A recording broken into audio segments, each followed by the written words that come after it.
Okay, with the first one, we're just putting all of these different skills from this unit together. So this is not only scientific notation concept, but this is also the concept of changing fractions to decimals. Okay, so we learned how to change fractions to decimals a long time ago. Most of you have mastered this. If we want to change 3/500ths into a decimal, we got two options. We can either set up a division house. The first number always crosses the finish line first, gets inside the house, the last number gets stuck outside. So you could divide like this. The decimal would come up and we would need to put some zeros and so on. The other thing you can do that I think is probably the easiest is to say, well, I know that decimals and really scientific notation itself are always in forms of 10, whether it's 10 or 100 or 1,000. So when I have 500 as my denominator, I could very easily change that into a denominator of 1,000. How would I do that? 500 times what gives me 1,000? Well, 2. So if you multiply by 2 on the bottom, you got to multiply by 2 on the top. 3 times 2 is 6. That's exactly what you would have gotten here because 6 times 500 is 3,000.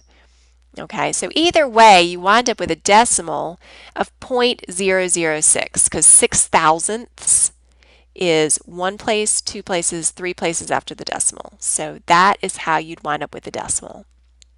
And now we just need to write that into scientific notation. So let me change my color here so we can see it a little bit better. I know I need the decimal to be here, so I'm going to have to move the decimal over once, twice, 3 times. So it's going to be 6 times 10, and I'm going to let you fill in that exponent. But remember, we moved it 3 places, and remember, this is a teeny, teeny, tiny decimal. If you have a positive exponent, you have a big honking number. This is not a big honking number. Okay. Coming down here, we're mixing and matching some of these rules because we've got division and we've got an exponent of 0 and we have a negative exponent. So let's clean this up, okay? So when we have x to the 4th on the top, he's happy where he is. But this dude is not. X to the negative 2nd power wants to go where he's not. He wants to go up to the top. So let's put him up to the top. And now he's happy. So he now has a positive exponent. And then we get to the c to the 0 power.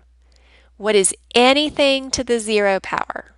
We've learned this, we've explained it, we looked at the pattern, why this happens, but we've learned, and you can go back to your I&B if you want to refresh your memory on why this is, but anything raised to the 0 power is 1. So instead of c to the 0 power, I really just have 1.